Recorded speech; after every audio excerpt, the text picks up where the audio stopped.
"You are a stranger here, El-ahura," said the black rabbit. "You are alive." "My lord," replied El-ahura, "I have come to give you my life for my people." The black rabbit drew his claws along the floor. "Bargains, bargains, El-ahura," he said. "There is not a day or night but a doe offers her life for her kittens, or some honest captain of Owsla his life for his chief rabbits. Sometimes it is taken, sometimes it is not.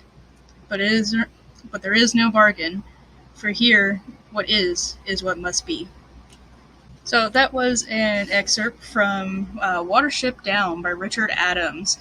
A very, very famous book, and if you have not read this book yet, even if it's not your thing, give it a try. This is one of my favorite books of all time. It's one of the only classics, actually, that I like, which as a book nerd, I'm sure is heresy to say. But it's true. I find a lot of classics very boring. Not enough dragons. Things like that.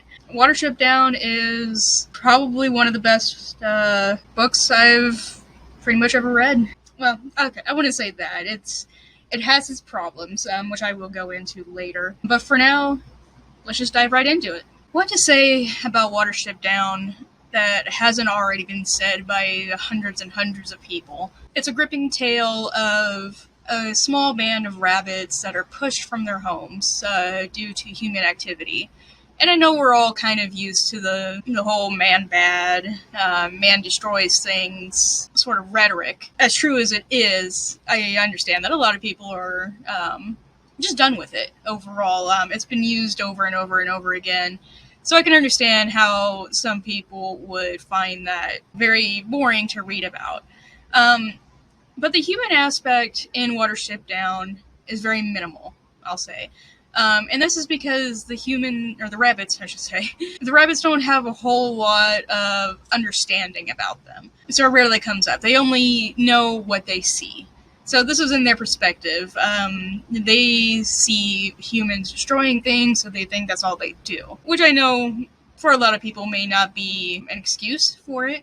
But you do also have to remember that in Richard Adams' time, as he was writing this, animal cruelty was fairly, not a new term, but it was growing more activism. It was growing pretty rapidly. We were starting to see the toll that we were taking on the earth. We were actively watching more and more species go extinct because of human intervention. And Richard Adams was a big advocate for animal rights and animal preservation. His other works all have a hint of that, or almost all of them have a hint of that, especially in The Plague Dogs, and especially in Shardik. But in Watership Down, it takes on more, I'll say, of a background to it, or more of a backdrop to the plot. It's not as in-your-face as Plague Dogs or Shardik is.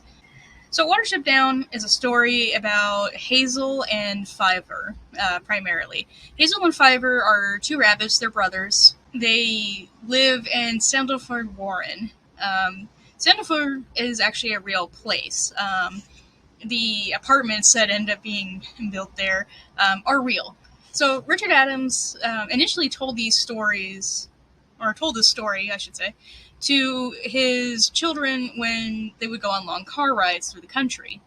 And he would just take ideas and concepts from the scenery around them. So actually, every single location in Watership Down is a real place. You can visit the actual Watership Down. I believe it has a sign or something like that to it. I'm not 100% sure, so don't quote me on that. But you can see it. You can see the area that inspired the story. Hazel and Fiver are outcasts in this warren. Not to say that they're not part of the warren, that nobody likes them. It's just that they're young, they're small, they're not exactly adept fighters, and they're just kind of bullied into the lower caste. Fiver, however, has a peculiar ability. He gets visions of the future.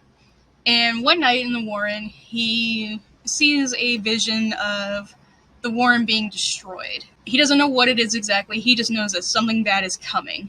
So, in an attempt to protect the warren and protect the rest of the rabbits, they go to see the chief rabbit, tell him the issue, but the chief just blows him off.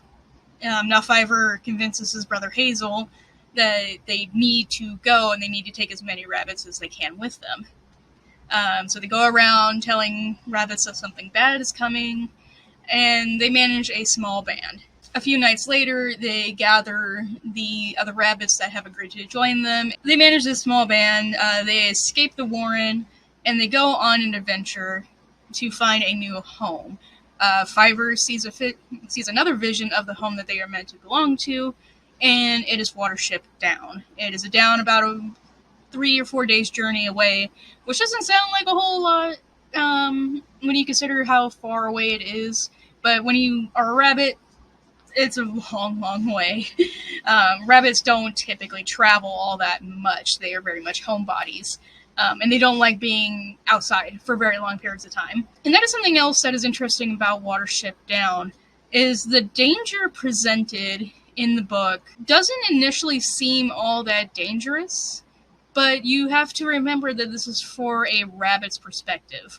So being out in an open field for longer than 2 minutes is terrifying. Not being able to stop and eat or get some water at regular intervals is a struggle. It takes a toll on the body. They get depressed easily, and they are very likely to give up.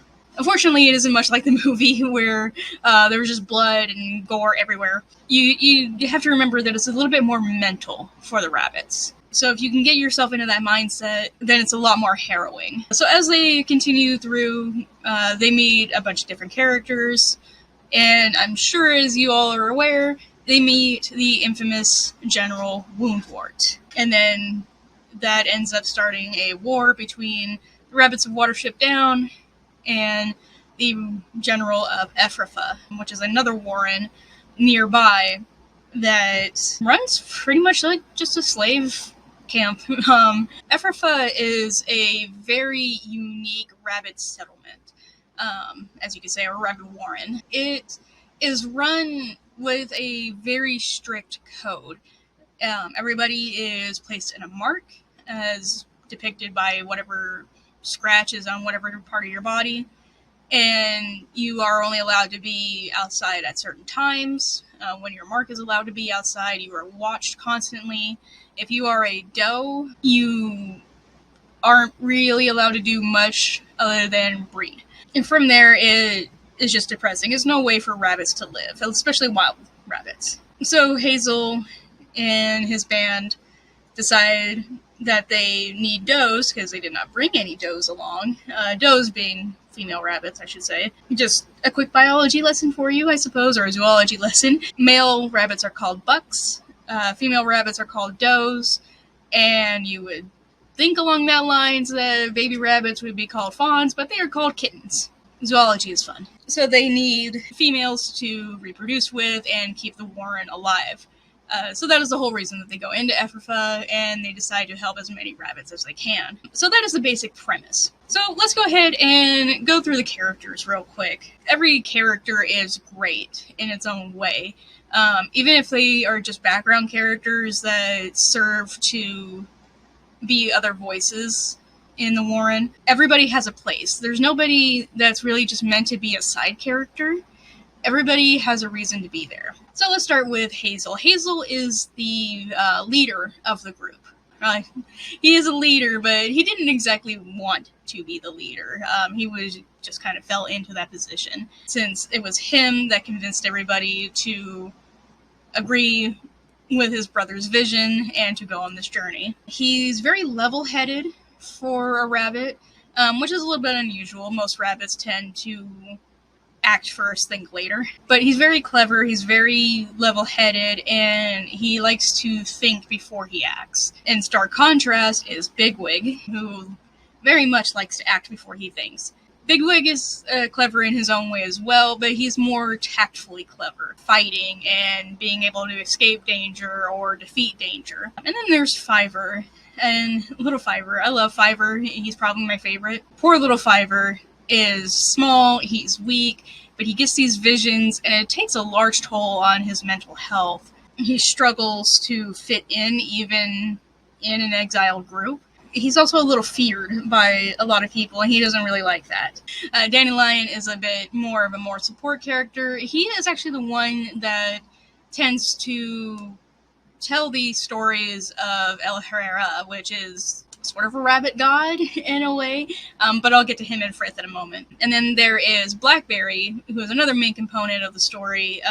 Blackberry is highly intelligent for a rabbit. There's a famous scene where they are at a river and they need to cross it desperately, otherwise a dog will get them. Blackberry sees a piece of wood floating on the water, and he realizes, well, if that floats, then whatever's on top of it will float as well. So he gets Fiver and Pipkin, the two smallest rabbits, onto the sort of raft. And even though the other rabbits don't really know what's going on, they kind of do what he says anyway. And even once they get across a river on this fake raft, nobody really understands what happened other than Hazel. Hazel seems to get a decent grasp. He doesn't understand how it happened or why anything happened, but he understands that it was something that saved their lives. And then there's Pipkin. Pipkin is a cute little guy. He's incredibly small. He's smaller than Fiver, which is a feat. And actually his name means small dimple. Pipkin is very interesting as a character. He doesn't do a whole lot, but at the same time, he is a driving force for Hazel. He tends to be Hazel's rock, in a way, which is odd. You would think that it would be Fiver or Bigwig, potentially. But it's actually Pipkin, because Pipkin relies so much on Hazel that Hazel often finds himself doing things that he normally wouldn't for Pipkin's sake. And then, of course, we come to Kihar, the seagull, who is incredibly rude, incredibly self-centered, but at the same time has a good heart. He has no idea what's going on half the time. He's just super fun to be around. But he also becomes pretty integral to the Warren of Watership Down, as well as he helps them get through a lot of dangers in return for helping him. And then for, I will call them the living rabbits, there is finally General Woundwort, the rabbit that controls Ephrafa, that is in charge of Ephrafa, and the greatest adversary ever. And you would imagine that a rabbit's greatest adversary would be a fox, or a stoat, or some other type of predator, a hawk, anything else. But interestingly enough, it's another rabbit. And that is what Woundwort is meant to depict. He is a terror. He is something that should not exist, but does, in a way. He's an evil that rabbits normally would never face. Now, of course, male rabbits are used to fighting other males for females, and things like that, and possibly even fighting off other rabbits that may want to come in and take over as chief. But these are daily activities. Nobody seems to harm or take any offense, I should say, to these things. These are just typical rabbit behaviors. Woundwort, however, takes this to an extreme. If you are from a different warren, he will either destroy you or force you to come into his warren. So he's incredibly new to most rabbits. That is also why he is so terrifying to Hazel and the others as well, is because he is a rabbit. He's part of them in a way. He's something that they shouldn't have to fear, but here he is being a danger. So on to the, I'll only talk about 3 of the rabbits that I would consider the mythological rabbits. There is Frith, the sun, essentially. So he is the god of the earth. He's the one that created the earth. He created everything. He created all the animals. And of course, he created the rabbits. So the rabbits worship Frith, who is often depicted as the sun. And then there is the black rabbit of Enlay, which is the Grim Reaper, in a sense. They're Hades. He's not a devil. He's just a truth, I would call it. He's a truth that all the rabbits know. He does no more than his appointed task by Frith. He's not out to actively kill a rabbit or anything like that. He is merely a rabbit that takes their soul to beyond. And he also has an Azla, which is an army, I guess, or a guard, you could say. Soldiers that fight for him in times of danger and crisis and things like that. What's really interesting about the Black Rabbit in particular is, as I said, he is just a truth to the rabbits. They neither fear nor love him, in a sense. They just kind of accept that he exists, much like death itself. Really, they accept that death is a part of life, that it is inevitable, and that it's a constant companion, but at the same time, they don't necessarily need to fear it, but they need to respect it, which I loved. I thought that was a great way to handle death and things like that. Viewing it from a rabbit standpoint is a great way to view death. It's not romanticized, but it doesn't necessarily need to be feared either. And then there's El Herrera, which is the Prince of Rabbits. His name actually means Prince of 1,000 Enemies. He is a trickster god, and he goes into a myriad of different adventures, which Dandelion, throughout the story, tells these stories of El Herrera and Frith. And oftentimes these stories that Dandelion tells have something to do with the situation that they're in some manner. And it also helps broaden the world building, because now these rabbits have a language, they have a religion, and they have sets of rules that they follow. So it gives them a human quality, but at the same time, it allows them to be rabbits, and allows the reader to kind of get into a rabbit's head a little bit more, which I thought was amazing in a way, because while it's a religion, which is a very human thing, all the tenets of the religion have to do with a rabbit's natural life and survival. So it's just a very easy way for a human to understand a rabbit's thinking. So that brings me to the plot and the world building. Watership Down is slow. I'll admit it. It's incredibly slow, especially in the beginning. Not a lot happens. It's mostly rabbits traveling and the things that they see, the things that they do, stories they tell, and things like that. And a little bit of the challenges that they face as well. But the challenges, while not exactly just smoothed over, are just general things that they kind of accept and then move on from. If you do not like very slow books, maybe build up to. I definitely recommend everybody reading this book, at least giving it a try. And I say that because it's very important to, I would say, view a story like this, where you get to have an animal's perspective, because it grounds you, and it should kind of put you into this mindset that, hey, there are other things out there that think and have feeling and do things. So it makes you more aware of the world around you, I would say. More aware of the animals around you as well. And go, hey, we're not the only things on Earth that think and feel.